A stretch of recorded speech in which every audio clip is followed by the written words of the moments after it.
जय हिंद दोस्तों, स्वागत है आप सभी का आपके अपने यूट्यूब चैनल 3 सक्सेस में। हम लूसेंट के जो इम्पोर्टेंट क्वेश्चन है वो कर रहे हैं। हमने 150 क्वेश्चन कर लिए हैं, हम 500 क्वेश्चन इसमें करेंगे कवर। ठीक है, हमने 150 क्वेश्चन कर लिए हैं। हमारी फिजिक्स चल रही है, इसमें साइंस के इंपॉर्टेंट क्वेश्चन चल रहे हैं, जो कि आपके आने वाले रेडियो ऑपरेटर एग्ज़ाम जो है यूपी पुलिस का, और जो भी अन्य परीक्षाएँ जिसमें पूछी जाती है साइंस और जीके, उसके लिए महत्वपूर्ण बुक चल रही है। तो उम्मीद है आपने पिछले जो 3 सेट मैंने कराए उन्हें किया होगा। वन लाइनर है, ऑल जीके कंप्लीट है। ठीक है, जो भी important question, most repeated question है, वो सभी इसमें कवर हो जाएंगे। तो उम्मीद करते हैं आपने पिछले जो 3 मैंने कराए हैं, 3 सेट कराए हैं, वो आपने किए होंगे। और नहीं किए हैं तो आप जाके वो देख लीजिए और पूरे सेट देख लेंगे, आपकी जीके लो लेवल से लेके हाई लेवल तक कवर हो जाएगी। ठीक है, आइए शुरू करते हैं। 152 नंबर का क्वेश्चन दिया है, यदि द्रव्यमान परिवर्तित हुए बिना पृथ्वी अपनी वर्तमान त्रिज्या की सिकुड़कर आधी रह जाए तो दिन कितना होगा। यानी कि द्रव्यमान में कोई परिवर्तन नहीं हो रहा है पृथ्वी के, ठीक है, और वर्तमान की जितनी त्रिज्या है जो वो सिकुड़कर आधी रह जाए तो दिन कितने का होगा, 12 घंटे का होगा। ठीक है, तो इसका राइट आंसर क्या हो जाएगा, 12 घंटा हो जाएगा। 152 का 12 घंटा। ठीक है, नेक्स्ट क्वेश्चन देखेंगे।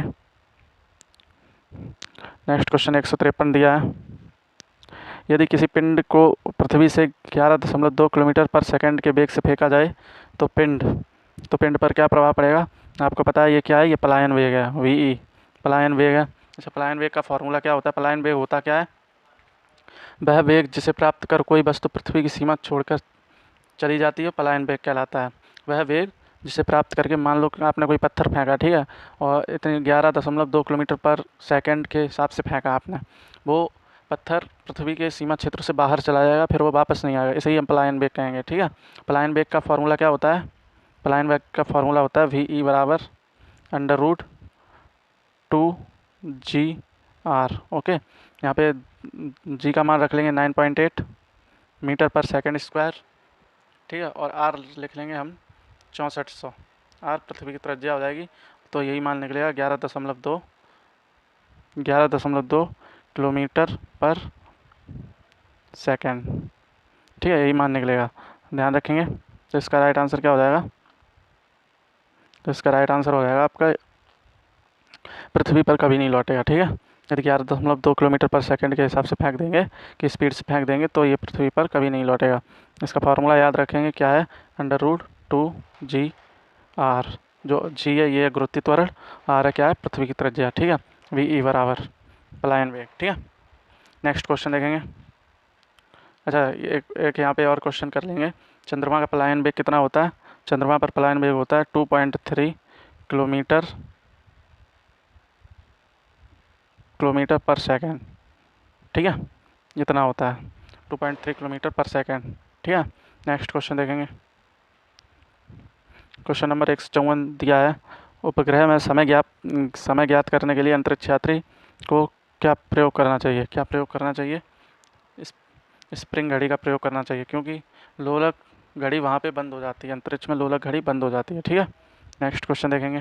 क्वेश्चन नंबर 155 दिया है, यदि पृथ्वी त्रिज्या 1% कम हो जाए किंतु द्रव्यमान वही रहे, द्रव्यमान समान है, पृथ्वी त्रिज्या कम हो रही है, तो पृथ्वी तल का गुरुत्वीय त्वरण 2% घट जाएगा। ठीक है, यानी त्रिज्या कम हो और द्रव्यमान सेम रहे, जो था वही रहे, तो त्रिज्या पर, गुरुत्वीय त्वरण पर क्या प्रभाव पड़ेगा, 2% घट जाएगा। दाब का मात्रक क्या होता है, दाब का मात्रक होता है पास्कल, और दाब को मापने वाले यंत्र को क्या कहते हैं, इसको कहते हैं दाब मापी। क्या कहते हैं, दाब मापी। ठीक है, इसे भी ध्यान रखेंगे। नेक्स्ट क्वेश्चन देखेंगे। क्वेश्चन नंबर 157 दिया है, 157 क्वेश्चन है, खाना पकाने का बर्तन होना चाहिए, कैसा होना चाहिए, उच्च विशिष्ट ऊष्मा वाला और निम्न चालकता का। ठीक है, चालकता निम्न होनी चाहिए और उच्च विशिष्ट ऊष्मा वाला होना चाहिए। ठीक है, नेक्स्ट क्वेश्चन देखेंगे। क्वेश्चन नंबर 158 दिया गया है, झरने में जब जल ऊंचाई से गिरता है तो उसके ताप पर क्या प्रभाव पड़ता है। झरने में जल जब ऊंचाई से गिरता है तो उसके ताप पर क्या प्रभाव पड़ता है, क्या पड़ता है, ताप बढ़ जाता है। ठीक है, ताप जो है वो बढ़ जाता है। ठीक है, नेक्स्ट क्वेश्चन देखेंगे। क्वेश्चन नंबर 159 देखेंगे, केल्विन मापी में बर्फ़ का गलनांक क्या होता है, केल्विन मापी में बर्फ़ का गलनांक क्या होता है, केल्विन मापी में बर्फ़ का गलनांक होता है 273 केल्विन। ठीक है, क्योंकि 0 डिग्री सेल्सियस बराबर होता है 273 केल्विन। तो 0 डिग्री सेल्सियस में बात करेंगे तो बर्फ़ का गलनांक कितना होता है, 0 डिग्री सेल्सियस, और यदि केल्विन तापमापी में बात करेंगे तो कितना होगा, 273 केल्विन। ठीक है, इसे भी ध्यान रखेंगे। नेक्स्ट क्वेश्चन देखेंगे। क्वेश्चन नंबर 160 दिया गया है, बॉटनी शब्द की उत्पत्ति किस भाषा से हुई है? किस भाषा से हुई है? ग्रीक भाषा से हुई है। बॉटनी को हिंदी में क्या कहते हैं? बॉटनी को कहते हैं वनस्पति विज्ञान। ओके, वनस्पति विज्ञान, ध्यान रखेंगे वनस्पति विज्ञान। इसके जनक कौन है? थियोफ्रेस्टस। कौन है? थियोफ्रेस्टस। ठीक है, ध्यान रखेंगे थियोफ्रेस्टस जनक है। और जूलॉजी की बताएंगे, जूलॉजी कौन जनक है? जूलॉजी कौन है? अरस्तु। ध्यान रखेंगे जूलॉजी के जनक कौन है? अरस्तु हैं। और इसके बॉटनी कौन है? थियोफ्रेस्टस है। ध्यान रखेंगे इतनी बात। ठीक है, क्यूरी किसकी इकाई का नाम है? क्यूरी किसकी इकाई है? रेडियो एक्टिव धर्मिता की। 161 का क्या हो जाएगा? क्यूरी किसकी इकाई है? रेडियो धर्मिता की। ठीक है, आपके जो भी विभिन्न एग्जाम आने वाले हैं सबके लिए महत्वपूर्ण प्रश्न है जो कि मोस्ट रिपीटेड है, इसलिए आप इन सबको लिख लेना। और जो भी एक्स्ट्रा नॉलेज इसके द्वारा मैं दे रहा हूँ वो भी आप नोट कर लेना। ठीक है, 162 नंबर का क्वेश्चन देखेंगे। किस रंग की तरंग दैर्घ्य सबसे कम होती है? किस रंग की तरंग दैर्घ्य सबसे कम होती है? बैंगनी रंग की तरंग दैर्घ्य सबसे कम होती है। ठीक है, और इसका प्रकीर्णन सर्वाधिक होता है। प्रकीर्णन। ठीक है, ये कल भी क्वेश्चन था, किस रंग का प्रकीर्णन सबसे अधिक होता है? इसी का होता है बैगनी रंग का। और किसका सबसे कम होता है? लाल रंग का सबसे कम प्रकीर्णन होता है। इसीलिए जो ट्रैफिक सिग्नल होते हैं उनका कलर कैसा होता है? रेड कलर होता है। ठीक है, रेड कलर। ठीक है, और सबसे अधिक तरंग दैर्घ्य किसकी होती है? सबसे अधिक होती है रेड कलर की तरंग दैर्घ्य। सबसे अधिक तरंग दैर्घ्य रेड कलर की, सबसे कम तरंग दैर्घ्य किसकी? बैगनी कलर की। ध्यान रखेंगे। नेक्स्ट क्वेश्चन देखेंगे। क्वेश्चन नंबर 163 दिया है। 163, कमरे में रखे रेफ्रिजरेटर का दरवाज़ा खोल दिया जाए तो कमरे में रखे रेफ्रिजरेटर का अगर दरवाज़ा खोल दिया जाए तो कमरे का ताप बढ़ेगा या कम होगा? ये पूछा है। तो क्या होगा? कमरे का ताप बढ़ेगा। ठीक है, कमरे का ताप जो है वो बढ़ेगा। 164 देखेंगे। इंद्रधनुष में कितने रंग होते हैं? इंद्रधनुष में कितने रंग होते हैं? 7 रंग होते हैं, ये तो सभी को पता होगा। नेक्स्ट क्वेश्चन देखेंगे। क्वेश्चन नंबर 165 दिया है। सेकेंड पेंडुलम का आवर्तकाल क्या होता है? सेकेंड पेंडुलम का आवर्तकाल कितना होता है? इसका होता है 2 सेकंड होता है। सेकेंड पेंडुलम का आवर्तकाल कितना होता है? टाइम पीरियड कितना होता है? इसका होता है 2 सेकंड। 166 दिया है। भारतीय विज्ञान संस्थान कहाँ स्थित है? ये बेंगलोर में स्थित है। कहाँ पर है? बेंगलोर में। ठीक है, इसे भी ध्यान रखेंगे। नेक्स्ट क्वेश्चन देखेंगे। पराधात्विक विमानों की चाल होती है ध्वनि की चाल से अधिक होती है। पराधात्विक विमानों की चाल कैसी होती है? ध्वनि की चाल से अधिक होती है। ठीक है, पराधात्विक विमान की चाल ध्वनि की चाल से अधिक होती है। 167 हो गया है। पराधात्विक विमानों की चाल ध्वनि की चाल से अधिक होती है। 168 ध्यानपूर्वक समझेंगे, ये इंपॉर्टेंट है। ठीक है, इससे कोई ना कोई क्वेश्चन बन जाता है, इसलिए इसे डिटेल में समझेंगे। भू स्थिर उपग्रह की पृथ्वी से ऊंचाई होती है, कितनी होती है ऊंचाई? 36,000 किलोमीटर। ये तो बात हो गई। ठीक है, भू स्थिर उपग्रह की पृथ्वी से ऊंचाई। अब यहाँ पे हम बात करेंगे एक PSLV और GSLV। PSLV की फुल फॉर्म होती है polar satellite launching vehicle. Polar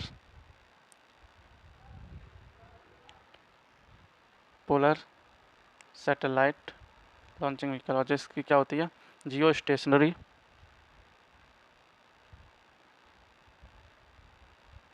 stationery launching vehicle. ठीक है, अच्छा इसमें देखेंगे जो PSLV होते हैं ये कैसे कलर के होते हैं? ये रेड कलर के होते हैं। और GSLV ये ब्लैक कलर के होते हैं, ब्लैक कलर के। ठीक है, इसे भी ध्यान रखेंगे। और जो पोलर सैटेलाइट होते हैं पोल के चारों ओर चक्कर लगाते हैं, पोल के चारों ओर। ठीक है, इसका और ये किसके चारों ओर चक्कर लगाते हैं? ये विषुवत रेखा। इसको ध्यानपूर्वक समझ लेंगे। ठीक है, क्योंकि इनसे क्वेश्चन बहुत बन जाता है। किसके GSLV किसके? विषुवत रेखा। ओके, इसे भी ध्यान रखेंगे। और एक इसमें पॉइंट और लिखेंगे। ठीक है, जो PSLV होती है इसकी स्पीड कितनी होती है? 8 किलोमीटर पर आवर। और GSLV की स्पीड कितनी होती है? GSLV की होती है 3.14 किलोमीटर पर सेकेंड। इसका टाइम पीरियड कितना होता है PSLV का? इसका होता है 84 मिनट। 84 मिनट में पृथ्वी का पूरा चक्कर लगा लेते हैं। ठीक है, जो PSLV होते हैं। GSLV क्या होता है? GSLV का होता है टाइम पीरियड 24 घंटे। ठीक है। GSLV का प्रयोग कहाँ पे करते हैं हम? संचार उपग्रह में, ठीक है। संचार उपग्रह जैसे टीवी के सिग्नल जो आते हैं उनमें संचार उपग्रह में GSLV का किस में होता है प्रयोग? GSLV का संचार में, ठीक है। और PSLV का किस में होता है प्रयोग? मौसम भविष्यवाणी, मौसम में, ठीक है, मौसम भविष्यवाणी में। तो ये हो गया दोनों में PSLV और GSLV। उम्मीद है आपको ये समझ में आया होगा, ठीक है। एक बार फिर से देख लेंगे। PSLV होता है पोलर सैटेलाइट लॉन्चिंग व्हीकल और GSLV होता है जियो स्टेशनरी लॉन्चिंग व्हीकल, ठीक है। PSLV रेड कलर के होते हैं और GSLV ब्लैक कलर के होते हैं, ठीक है। PSLV की स्पीड कितनी है? 8 किलोमीटर पर आवर होती है, ठीक है। और GSLV कितनी होती है? 3 किलोमीटर पर सेकेंड होती है, ठीक है। इसका आवर्तकाल कितना होता है? PSLV का 84 मिनट होता है और GSLV का आवर्तकाल होता है 24 घंटे, ठीक है। PSLV मौसम संबंधी घटनाओं के लिए प्रयोग किए जाते हैं और GSLV संचार के लिए, ठीक है। ऊंचाई कितनी होती है PSLV की? 600 से 900 किलोमीटर, ठीक है। और GSLV की तो बता ही दी है 36,000 किलोमीटर, ठीक है। इतना ध्यान रखेंगे PSLV और GSLV के बारे में, यदि क्वेश्चन आएगा तो आपका गलत नहीं होगा, ठीक है। आइए चलते हैं नेक्स्ट क्वेश्चन की ओर। तो इसका क्या हो जाएगा? 36,000 किलोमीटर भू स्थिर उपग्रह मतलब जियो स्टेशनरी उपग्रह, यानी GSLV की बात हो रही है। कितने किलोमीटर दूर होता है पृथ्वी से? इसकी ऊंचाई होती है 36,000 किलोमीटर। नेक्स्ट क्वेश्चन देखेंगे। क्वेश्चन नंबर 169 दिया है, चिकित्सा शास्त्र के विद्यार्थियों को किसकी शपथ दिलाई जाती है? किसकी दिलाई जाती है? हिप्पोक्रेटस। ध्यान रखेंगे, चिकित्सा शास्त्र के छात्रों को जब उनका एजुकेशन पूरी हो जाती है तब उसके बाद हिप्पोक्रेटस की शपथ दिलाई जाती है कि, ठीक है। ध्यान रखेंगे इसे, किसकी शपथ दिलाई जाती है? हिप्पोक्रेटस, ठीक है। 170 देखें क्वेश्चन। कार में रेडिएटर का क्या कार्य होता है? इंजन को ठंडा करना। आपने देखा होगा रेडिएटर कहाँ होता है? ये जो दिया गया है ये कार में ये रेडिएटर है, ठीक है। संवहन के द्वारा ये ठंडा करता है, ठीक है। कार में रेडिएटर का कार्य क्या होता है? इंजन को ठंडा करना होता है मुख्य कार्य इसका। और 171 देखेंगे। मनुष्य के शरीर का ताप होता है कितना होता है डिग्री सेल्सियस में? दिया हुआ है 37 डिग्री सेल्सियस होता है, ठीक है। इसे भी ध्यान रखेंगे। क्वेश्चन नंबर 72 दिया है, 172 है, दूर दृष्टि दोष से पीड़ित व्यक्ति को जो दूर दृष्टि से पीड़ित होगा उसे निकट की वस्तुएं दिखाई नहीं देती और जो निकट दृष्टि दोष से पीड़ित होगा उसे दूर की वस्तुएं नहीं दिखाई देती। अच्छा, दूर दृष्टि दोष में कौन सा लेंस प्रयोग होता है? इसमें होता है उत्तल लेंस, उत्तल लेंस, ठीक है। और निकट दृष्टि दोष में, निकट में, इसमें होता है अवतल लेंस, ठीक है। कैसे याद करेंगे? जैसे दूर को पढ़ेंगे, दूर में कितने शब्द हैं? 2 शब्द हैं, ठीक है। तो इसमें कम शब्द हैं, उत्तल में देखिए कम शब्द हैं, और अवतल में उत्तल से ज़्यादा शब्द हैं और निकट में 3 शब्द हैं, तो 3 भी ज़्यादा हैं, ठीक है। और अवतल में भी ज़्यादा हैं और दूर में दूर के कम है और अब उत्तल के भी कम है, ठीक है।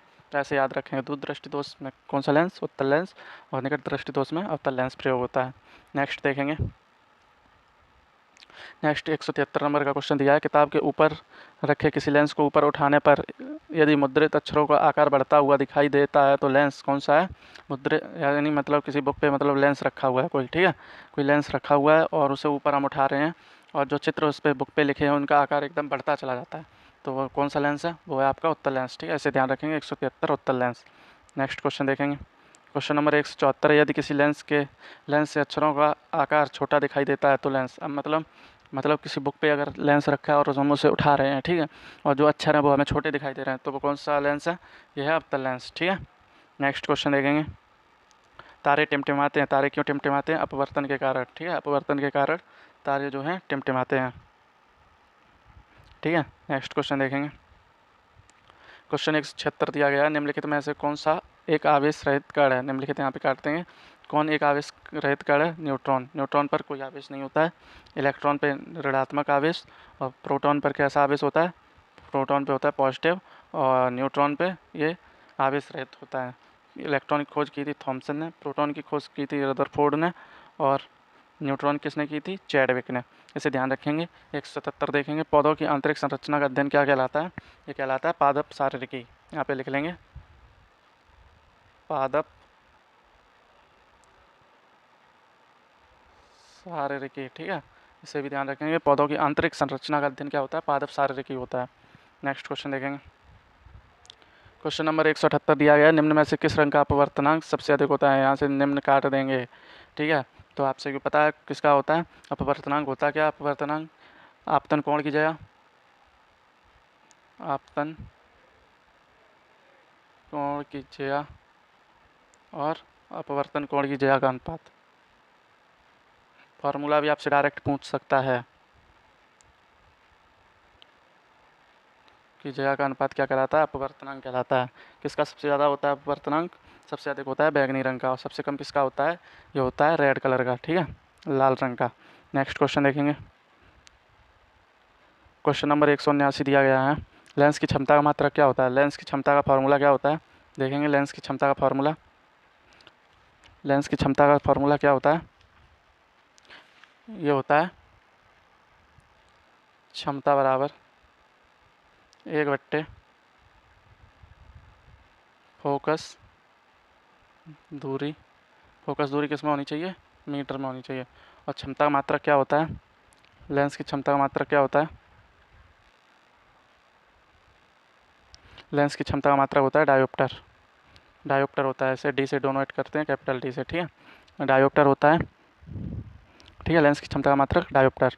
नेक्स्ट क्वेश्चन देखेंगे। क्वेश्चन नंबर 180 दिया गया है, रडार की कार्यप्रणाली निम्न सिद्धांत पर आधारित है। किस पे आधारित है, रेडियो तरंगों का परावर्तन। किस पे आधारित है, रेडियो तरंगों का परावर्तन। ओके, कैसे है रडार, रडार किसे कहते हैं, वस्तुओं का पता लगाने वाली एक प्रणाली होती है रडार, ठीक है, वस्तुओं का पता लगाने वाली प्रणाली होती है, जो ये सूक्ष्म तरंगें जो होती हैं, सूक्ष्म तरंगों का प्रयोग करती है वस्तुओं को पता लगाने में। इसकी सहायता से गतिमान वस्तुओं की दूरी, ऊंचाई, स्थिति ज्ञात कर सकते हैं, ठीक है। और मौसम परिवर्तन, यदि तेज़ी से मौसम परिवर्तन हो रहा है उसकी भी पता कर सकते हैं। कि देखिए ये चित्र दिया गया है, इसमें इससे समझिए, ठीक है, कैसे कैसे जो ये सूक्ष्म तरंगें जो होती हैं, ये किसी से परावर्तित होकर, मतलब जिस चीज़ को हम ढूंढ रहे हैं उससे परावर्तित होकर आती हैं। ये आपकी रडार होती है, ये रडार होती है, ठीक है। इस प्रकार पता चल जाता है रेडियो तरंगों का परावर्तन के सिद्धांत पर कार्य करता है कौन, रडार। ओके, क्वेश्चन नेक्स्ट देखेंगे। क्वेश्चन नंबर 181 दिया गया है, न्यूटन के गति के नियमों के अनुसार निम्न में से कौन सा कथन सत्य है।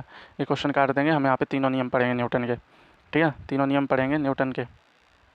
पहला नियम क्या है, पहला नियम क्या है,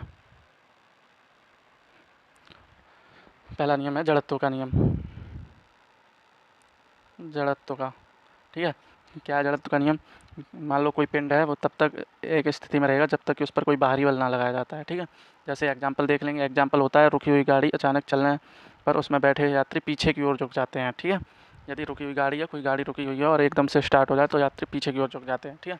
सेकेंड नियम क्या है, सेकेंड है संवेग संरक्षण का नियम, संवेग संरक्षण, ठीक है, ये हो गया आपका सेकेंड नियम, ठीक है। क्या होता है इसमें, वस्तु के संवेग में परिवर्तन की दर उस पर लगाए गए बल के अनुक्रमानुपाती होती है तथा संवेग परिवर्तन आरोपित बल की दिशा में ही होता है। एग्जाम्पल क्या है इसका, क्रिकेट खिलाड़ी तेज आती हुई गेंद को कैच लेते समय अपने हाथों को पीछे की ओर, गेंद के वेग को कम करने के लिए हाथ को पीछे की ओर खींच लेता है, इसे ही हम क्या कहते हैं, संवेग संरक्षण का नियम कहते हैं। यही न्यूटन का द्वितीय नियम है, ठीक है। थर्ड नियम क्या है, थर्ड है क्रिया प्रतिक्रिया का नियम। कौन सा है, क्रिया प्रतिक्रिया, क्रिया प्रतिक्रिया का नियम, ठीक है। इसमें क्या है, प्रत्येक क्रिया के विपरीत एक प्रतिक्रिया जरूर होती है, ठीक है। जैसे एग्जाम्पल क्या है इसका, बंदूक से मान लो आपने बंदूक से गोली चलाई, आपको पीछे की ओर थोड़ा धक्का महसूस होगा, सही हम कहते हैं क्रिया प्रतिक्रिया का नियम। तो इस प्रकार हमने तीनों नियम समझ लिए, पहला है जड़त्व का नियम, दूसरा है संवेग संरक्षण का नियम, तीसरा है क्रिया प्रतिक्रिया का नियम, ठीक है। नेक्स्ट क्वेश्चन देखेंगे। क्वेश्चन नंबर 182 दिया है, 182 है, दलदल में फंसे व्यक्ति को लेटे जाने की सलाह क्यों दी जाती है, क्योंकि क्षेत्रफल अधिक होने पर दाब कम हो जाता है, ठीक है। यदि क्षेत्रफल अधिक होगा तो दाब जो है वो अपने आप कम हो जाएगा, तो वह आदमी जो है दलदल में धंसेगा नहीं, ठीक है। नेक्स्ट क्वेश्चन देखेंगे। क्वेश्चन देखेंगे 183 दिया है, बर्फ़ के टुकड़ों को आपस में दबाने पर टुकड़े आपस में चिपक जाते हैं, क्यों चिपक जाते हैं। 183 देखें, बर्फ़ के टुकड़ों को आपस में दबाने पर टुकड़े आपस में चिपक जाते हैं, क्यों चिपक जाते हैं, दाब अधिक होने पर बर्फ़ का गलनांक घट जाता है, ठीक है। दाब बढ़ेगा तो बर्फ़ का गलनांक जो है वो कम हो जाता है, इसलिए बर्फ़ के टुकड़े आपस में चिपक जाते हैं। नेक्स्ट क्वेश्चन देखेंगे। क्वेश्चन है, मोटर कार में शीतलन तंत्र किस सिद्धांत पर कार्य करता है। ये अभी पढ़ा था, रेडिएटर जो है किस पर कार्य करता है, किस पर करता है, केवल संवहन पे, ठीक है। क्या होता है संवहन, ऊष्मा का स्थानांतरण होता है। जैसे मान लीजिए किसी पात्र में हम पानी को गर्म कर रहे हैं, ठीक है, तो जो मतलब नीचे जो सबसे नीचे जो पानी होगा वो गर्म होकर ऊपर की ओर जाएगा, ठीक है, और जो सबसे ऊपर जो ठंडा जल होगा वो नीचे की ओर आएगा। इस प्रकार पूरे पात्र में जो भी जल होगा वो धीरे धीरे गर्म हो जाएगा, यही संवहन होता है, ठीक है, प्रकाश का स्थानांतरण। ठीक है, मोटर कार में शीतलन तंत्र किस सिद्धांत पर कार्य करता है? केवल शीतलन, जो रेडिएटर होता है वो इसी पर कार्य करता है। 185 नंबर का क्वेश्चन देखेंगे। 185 दिया गया है, जीवित प्राणियों के शरीर में होने वाली निम्नलिखित में से कौन सी एक प्रक्रिया पाचक प्रक्रिया है? जीवित प्राणियों में कौन सी क्रिया होती है? इसमें ऑप्शन दिए होंगे, तब उसमें से हुआ है प्रोटीनों का एमिनो अम्ल में विघटन, जो है जीवित प्राणियों में होने वाली एक पाचक क्रिया है। ठीक है, नेक्स्ट क्वेश्चन देखेंगे। क्वेश्चन नंबर 186 दिया गया है, एक टेलीविज़न में दूरस्थ नियंत्रण के लिए किस प्रकार के वैद्युत चुम्बकीय विकिरण का उपयोग किया जाता है? किसका किया जाता है? हर्ट्ज या लघु रेडियो तरंगों का प्रयोग किया जाता है। ठीक है, 186 क्या हो जाएगा? हर्ट्ज या लघु रेडियो तरंगों का प्रयोग किया जाता है टेलीविज़न में, यानी जो रिमोट होता है उसमें किसका? लघु रेडियो तरंगों का प्रयोग किया जाता है। ठीक है, उसी प्रकार हम रिमोट कंट्रोल करते हैं। क्वेश्चन नंबर 187 देखेंगे। मीथेन है कि मीथेन जिसके वायुमंडल में उपस्थित है, कौन से ग्रह पे है मीथेन? यह है बृहस्पति पे। ठीक है, इसे ही लाल धब्बे वाला ग्रह कहते हैं। ठीक है, बृहस्पति सबसे बड़ा ग्रह कौन सा है? बृहस्पति है, इसके वायुमंडल में मीथेन उपस्थित है। ठीक है, नेक्स्ट क्वेश्चन देखेंगे। क्वेश्चन नंबर 188 दिया गया है, प्रोटीन के पाचन में सहायक एंजाइम है, कौन सा है? ट्रिप्सिन। अच्छा, ट्रिप्सिन जो है, जो प्रोटीन को है ये छोटे छोटे भागों में विभाजित कर देता है, जिससे वह खून में अवशोषित होने के लिए उपलब्ध हो जाता है। ये कहाँ से इसका रिसाव होता है? अग्न्याशय से। कहाँ से होता है?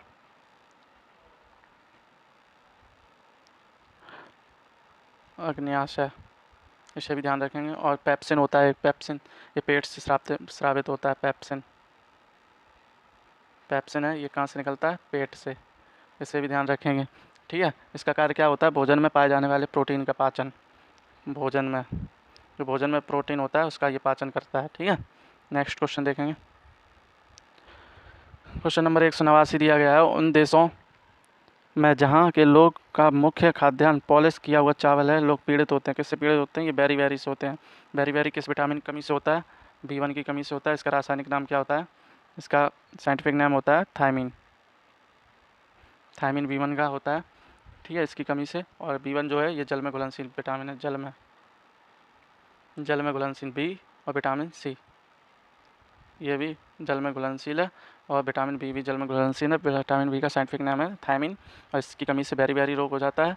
इसके और खाद्यान्न पॉलिश किया हुआ चावल जो प्रयोग करते हैं वो बेरी से पीड़ित होते हैं। ठीक है, नेक्स्ट क्वेश्चन देखेंगे। क्वेश्चन नंबर 190 दिया गया है, मांसपेशियों में निम्नलिखित में से किसके एकत्र होने से थकान होती है? जब लैक्टिक अम्ल हमारे शरीर में जमा हो जाता है तब थकान होती है। लैक्टिक अम्ल का फॉर्मूला देख लें, क्या होता है? C3H6O3, इसे नोट कर लेंगे। ये लैक्टिक अम्ल का फॉर्मूला होता है C3H6O3। ठीक है, प्रकाश वर्ष क्या होता है?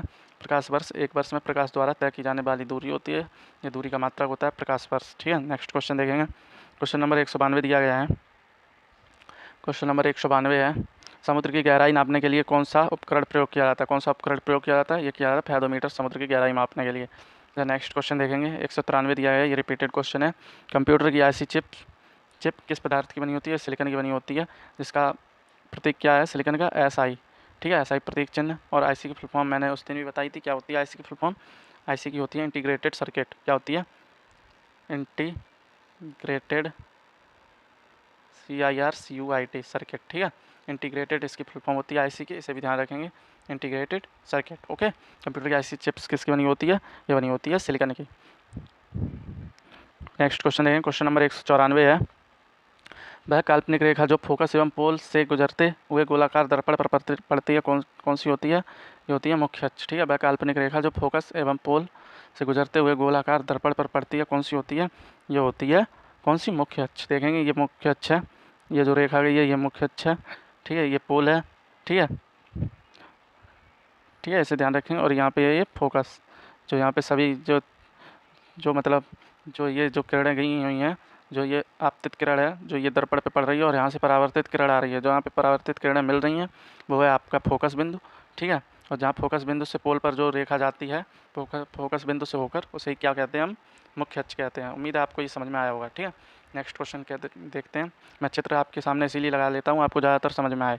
195 देखेंगे, अगर किसी वस्तु का फोकस अवतल दर्पण पर पड़ता है तो उसकी छाया कैसी बनेगी। यदि किसी वस्तु का फोकस अवतल दर्पण पर पड़ता है तो उसकी छाया कैसी बनेगी, अनंत बनेगी। ठीक है, नेक्स्ट क्वेश्चन देखेंगे, क्वेश्चन नंबर 196 है।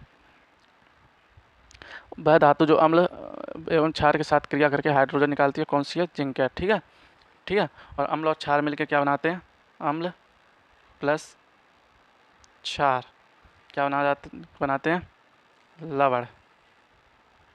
ठीक है, क्या है, अम्ल और क्षार मिलके लवण बनाते हैं, क्या बनाते हैं, लवण। ओके, इसे ध्यान रखेंगे, अम्ल और क्षार मिलकर क्या बनाते हैं, लवण बनाते हैं। और वह धातु जो अम्ल एवं क्षार के साथ क्रिया करके हाइड्रोजन निकालती है जिंक कहलाती है। ठीक है, नेक्स्ट क्वेश्चन देखेंगे, क्वेश्चन नंबर 197 है। जीव विज्ञान शब्द का प्रयोग सर्वप्रथम किसने किया था, ये किया था लैमार्क और ट्रेविनरस ने। ठीक है, ट्रेविनस ने। ठीक है, लैमार्क और ट्रेविनस ने सबसे पहले जीव विज्ञान शब्द का प्रयोग किया था। 198 क्वेश्चन देखेंगे, कार्य का मात्रक क्या है, कार्य का मात्रक आप सभी पता होगा, जूल होता है। ठीक है, इसे भी ध्यान रखेंगे। क्वेश्चन नंबर नेक्स्ट देखेंगे, 199 नंबर का क्वेश्चन दिया गया है। प्रकाश वर्ष किसकी इकाई है, अभी बात की थी। प्रकाश द्वारा एक वर्ष में चली गई दूरी क्या होती है, प्रकाश वर्ष होती है। 199 दूरी का मात्रक है प्रकाश वर्ष। 200 नंबर का क्वेश्चन देखेंगे, एक ही प्रकार के परमाणुओं से मिलकर बना पदार्थ क्या कहलाता है। एक ही प्रकार के जब परमाणु मिलकर एक पदार्थ बनाते हैं तो वह तत्व कहलाता है। नेक्स्ट क्वेश्चन देखेंगे, दो या दो से अधिक तत्वों के मात्रा के विचार से एक निश्चित अनुपात में सहयोग करने से बना पदार्थ क्या कहलाता है, ये यौगिक कहलाता है। जब दो या दो से अधिक तत्व होते हैं, ठीक है, तत्वों के मात्रा के विचार से एक निश्चित अनुपात के संयोग से बना पदार्थ क्या कहलाता है, यौगिक कहलाता है। नेक्स्ट क्वेश्चन, हम इसमें 202 क्वेश्चन ही करेंगे और आगे क्वेश्चन अगले प्रैक्टिस सेट में होंगे। ठीक है, अगली क्लास में कराए जाएंगे। क्वेश्चन दिया है 202 है, किसी ध्वनि स्रोत की आवृत्ति में होने वाले उतार चढ़ाव को क्या कहते हैं, ये डॉपलर प्रभाव कहलाता है। किसी ध्वनि स्रोत की आवृत्ति में होने वाला उतार चढ़ाव क्या कहलाता है, ये डॉपलर प्रभाव कहलाता है। तो आप, उम्मीद है आपको क्लास पसंद आई होगी। यदि क्लास पसंद आई हो तो वीडियो को लाइक कर देना, और यदि चैनल पे न हो चैनल को सब्सक्राइब कर लेना। ठीक है, और शेयर ज़रूर कर देना एक बार, आपका एक लाइक हमें ऊर्जा देता है कि हम मेहनत करें। ठीक है, तो इसलिए उम्मीद है आपको क्लास पसंद आएगी होगी, और पसंद आई हो तो आप इस क्लास को डेली लीजिए, और जो मैं क्वेश्चंस करा रहा हूँ और जो मुँह से बोल रहा हूँ उसे आप नोट ज़रूर कीजिए। आपका जब पेपर हो तब आप इसे रिवीजन कर लेना। पूरा ये जीके लूसेंट का निचोड़ है जो कि मोस्ट रिपीटेड क्वेश्चन का है।